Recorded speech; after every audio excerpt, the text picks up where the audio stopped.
Modern public school annual function एते सारा भिड़ बोली भाभी नहीं थी।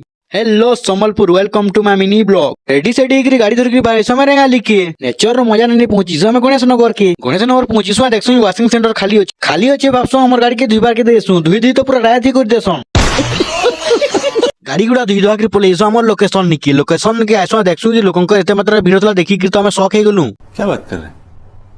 हमें भी गाड़ी के पार्किंग रे लोक रे भीतर के एंटर कर पासु एंटर करी साला बाद देखसु कि वेलकम और डेकोरेट तो बहुत बढ़िया होवे करछन। पेरेंट्स और स्टूडेंट तो एते मात्रा रे थिले कि 2-3 हजार तो पूरा हे जिवे। स्टूडेंट मनकर कलाकारी देखि पलेसु हमें स्टूडेंट माने एंता बदे टेंपल में 4 धाम रो काटी थिले कि आउट ऑफ 10 दे देबो बोली पूरा कहबो। तमाने भाबु तो ई ठगुचे बोली जेते इनवाइटेड लोग माने सबे फोटो वीडियो कोटले का करी किसे उनको भी भल लाउतला डांस प्रोग्राम नि होय तो लोग माने ठंडा चेयर से बसबार लागि पूरा कोलथि दुछन जेनटा भी कहई पांडा के देखि तो मोर दिल खुश हे गेला। चलो तुमके मान के देखाई मॉडर्न पब्लिक स्कूल रो केंता केंता डांस प्रोग्राम अछि जी।